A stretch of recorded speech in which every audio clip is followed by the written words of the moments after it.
Two men from different worlds, one a wealthy Saudi heir, the other an Egyptian surgeon.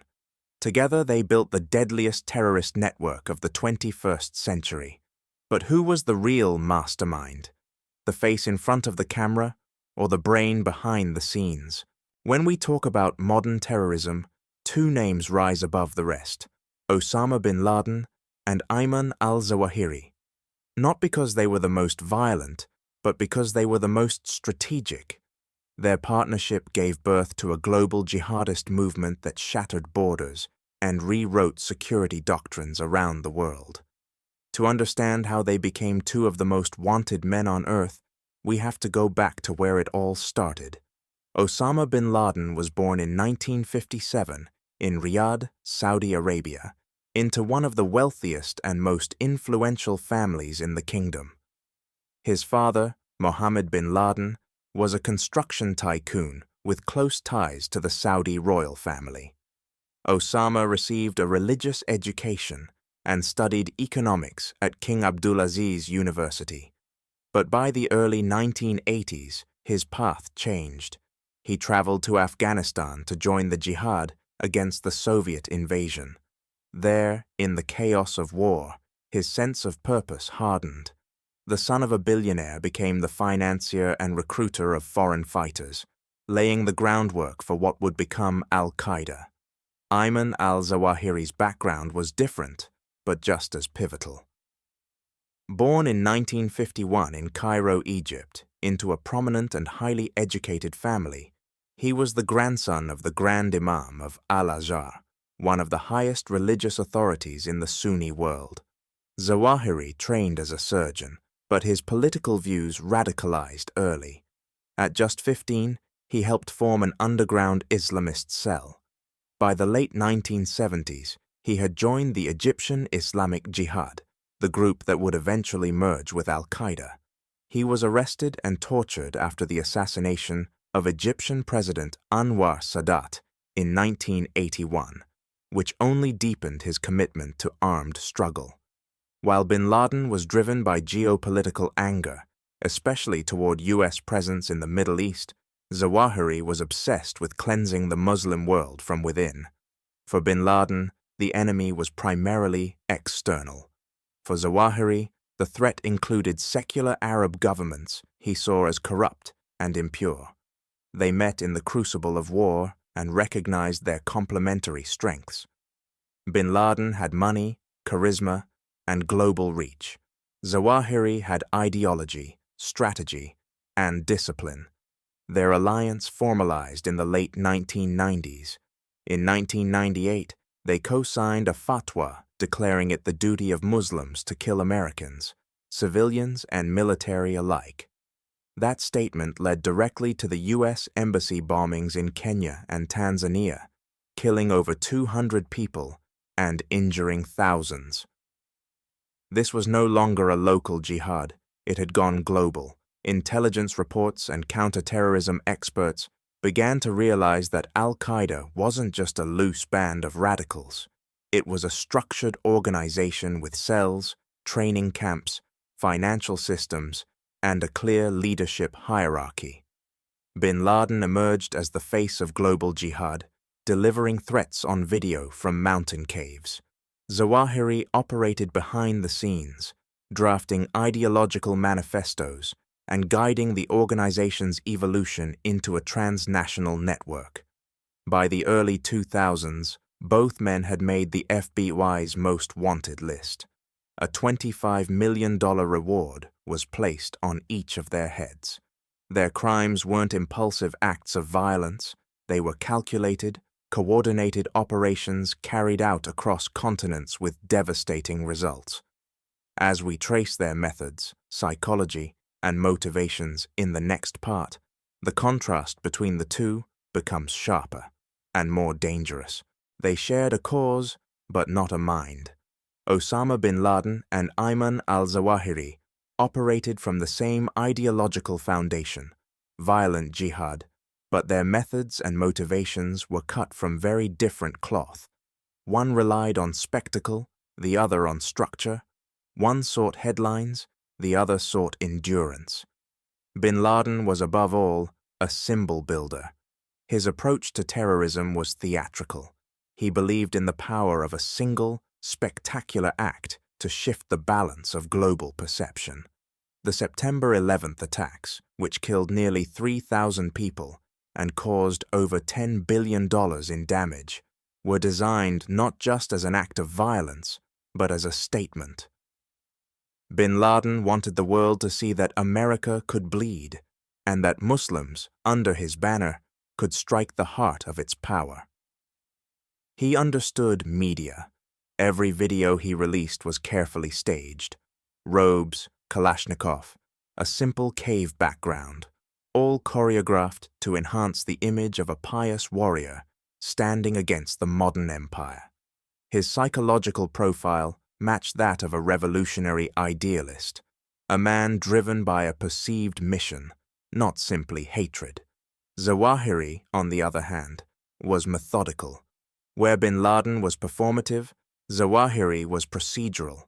His mindset was shaped by years of underground resistance, imprisonment, and systematic political repression in Egypt. He didn't seek to shock the world. He wanted to reshape it from within. His writings reveal a man obsessed with ideological purity, Islamic governance, and long-term insurgency. He believed in infiltration, indoctrination, and sustained campaigns of attrition. His dream was not just to harm the West, but to replace secular Arab regimes with a new Islamic caliphate built on rigid fundamentalist doctrine. Their operational styles reflected these differences. Bin Laden planned bold, centralized attacks with global visibility. Zawahiri pushed for decentralized cells that could operate independently, inspired but not controlled by the core leadership. This divergence became clearer after 2001. While bin Laden was hiding in Pakistan, increasingly isolated, Zawahiri was rebuilding. He helped turn Al-Qaeda into a network of franchises, from Al-Qaeda in the Arabian Peninsula, AQAP, to Al-Qaeda in the Islamic Maghreb, AQIM. Each had local leadership, local grievances, but shared a global vision. In psychological terms, bin Laden had a messiah complex. He saw himself as the chosen leader of a global Islamic awakening. He often referenced Islamic prophecies and framed his actions as part of a divine narrative. His followers didn't just see him as a general, they saw a prophet-like figure. Zawahiri was more the ideologue, a Marx to bin Laden's Lenin. He was colder, more doctrinaire, less charismatic, but more rigid. His followers were often more educated, more committed to the ideological framework he laid out in treatises, like Knights Under the Prophet's Banner. This difference also shaped their views on martyrdom. Bin Laden praised suicide bombers as heroes, but kept himself at a distance from direct confrontation. Zawahiri, despite calling for martyrdom regularly, operated more like a military planner, focused on sustainability over shock. It was Zawahiri who emphasized the need for patience, for education, for embedding jihadist values into the fabric of society before waging open war. Yet for all their differences, they remained tightly linked. Zawahiri helped shape bin Laden's worldview into something more coherent, more doctrinally grounded. Bin Laden, in turn, gave Zawahiri's ideas the audience and platform he never could have reached on his own. Together, they turned Al-Qaeda into both a weapon and a brand. As we move into the next part, their danger becomes even clearer, not only in the damage they caused, but in the systems they created, the networks they inspired, and the legacy of instability they left behind. Comparing their threat levels isn't just about who killed more, it's about who ensured others would continue killing long after they were gone. Osama bin Laden's name is etched into global memory for one reason above all: September 11th, 2001. That day marked the deadliest terrorist attack in modern history, claiming 2,977 lives in New York, Washington, and Pennsylvania. The psychological shock was global. but its logistical complexity, coordinating 19 hijackers across 4 planes, revealed something even more disturbing. This was not the work of an angry fringe.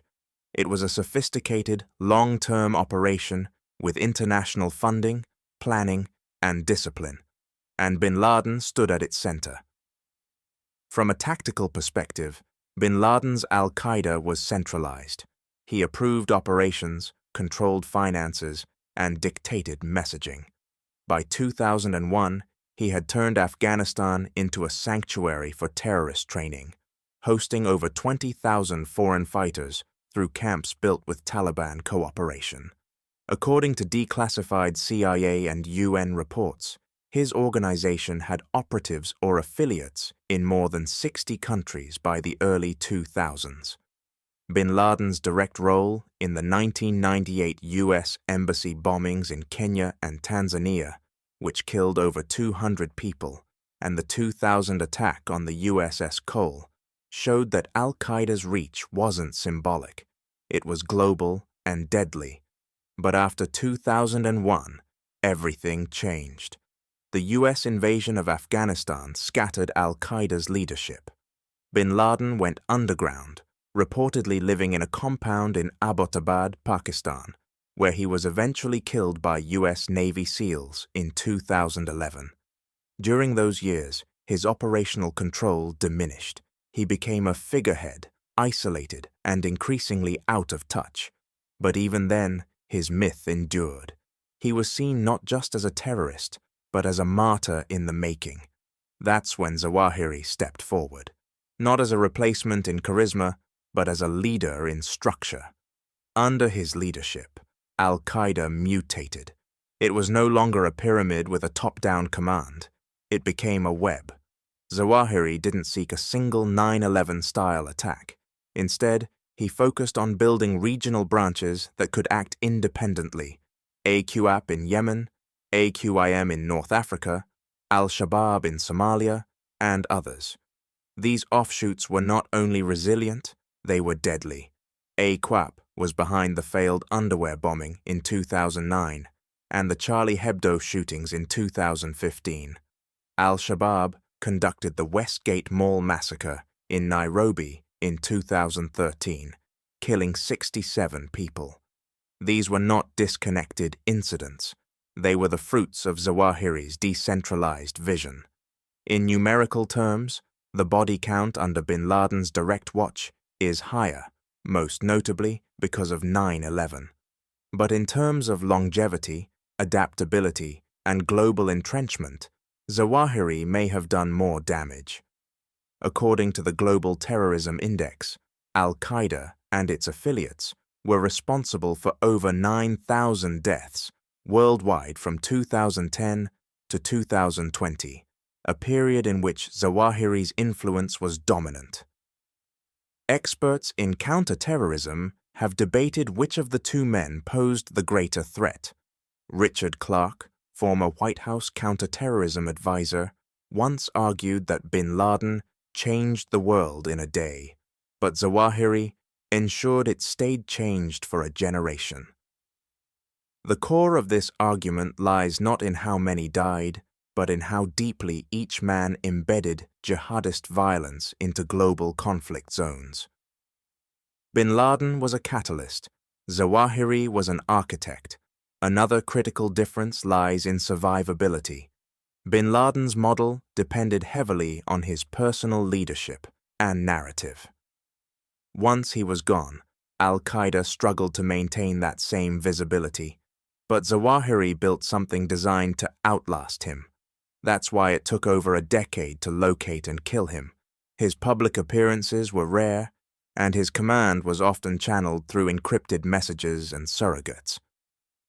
Even after his death in 2022, struck by a U.S. drone strike in Kabul, his ideological legacy persists. Al-Qaeda affiliates continue to recruit, train, and attack in his name. His writings are still circulated in extremist forums. His influence lingers not in one spectacular moment, but in the slow, steady normalization of jihadist violence as a generational struggle. The contrast is now unmistakable. Bin Laden was the spark. Zawahiri was the system. One shocked the world in a single day. The other ensured the fire kept spreading in silence. Which man was more dangerous? That depends on how you define danger, as an event or as a strategy that makes such events inevitable. In the end, the names Osama bin Laden and Ayman Al-Zawahiri are more than entries on a most wanted list. They are legacies of violence, of ideology, of the profound consequences that a single belief, held with unwavering conviction, can inflict on the world. Their deaths, though significant, did not erase the architecture they built. That, perhaps, is their most enduring victory, and the world's most persistent problem. Bin Laden was killed in 2011. The operation was swift, surgical, and final. The image of American Navy SEALs breaching the walls of a compound in Abbottabad, Pakistan, sent a clear message. No one, not even the mastermind of 9/11, would escape justice. For a moment it felt like closure, but closure is not the same as resolution. The ideology he nurtured, the network he helped weave, did not collapse with the fall of his body. If anything, the myth of bin Laden only deepened. To his followers, he had achieved martyrdom. His name became shorthand for resistance, defiance, and sacrifice, even if what he stood for was mass murder. Zawahiri's death, more than a decade later, did not receive the same global attention. By the time he was struck by a drone while standing on a Kabul balcony in 2022, the world had shifted its gaze to new threats: pandemics, rising authoritarianism, new wars. But that is precisely what made Zawahiri dangerous until the very end. His power was not in presence, but in persistence. He had no desire to dominate headlines. He wanted to outlast them. While bin Laden stood in front of cameras, Zawahiri stood behind doctrine. He wanted to ensure that the violence continued, not through him, but through others who had absorbed his message. Today, the landscape of terrorism has evolved. Groups like ISIS have taken the spotlight, using even more brutal tactics and modern propaganda tools. But the DNA of Al-Qaeda remains. Its emphasis on long-term struggle, its use of decentralized franchises, and its ideological rigidity all trace back to Zawahiri's blueprint.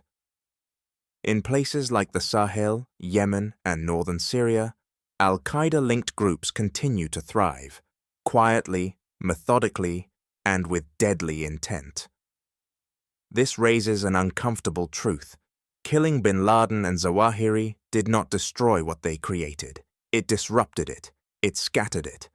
But the foundation they built, of grievance, religious extremism, and strategic violence, remains fertile in parts of the world where instability is constant, where governance is weak, and where identity is weaponized. What makes their legacy so insidious is not just the violence they committed, but the belief systems they normalized. Bin Laden made terrorism a global brand. Zawahiri made sure that brand could franchise. Together, they turned religious rage into a model of insurgency. And in doing so, they challenged the idea that terrorism could be defeated simply by eliminating individuals. Understanding their impact means understanding that the threat never truly ends.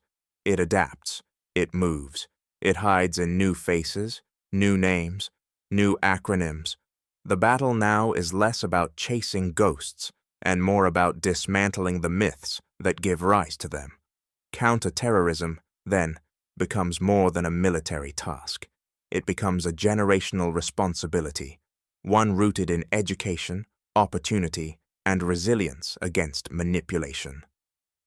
In the story of modern terrorism, Osama bin Laden was the fire, Ayman al-Zawahiri was the fuel, and long after both are gone, the smoke still hangs over us, demanding that we never forget how quickly belief can become blood and how silence can be more dangerous than noise.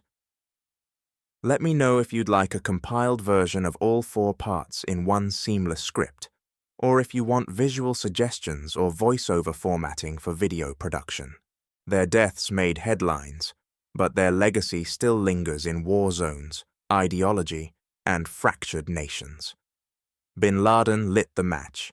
Zawahiri kept the flame alive, and even now, the world lives in the shadow of what they started. So what do you think? Who was more dangerous, the icon who shook the world in a single day, or the strategist who made sure that day would never be the last? If this story made you think twice, don't forget to like, subscribe, and hit the bell so you won't miss the next deep dive into the minds behind history's darkest chapters. Drop your thoughts in the comments. Let's talk.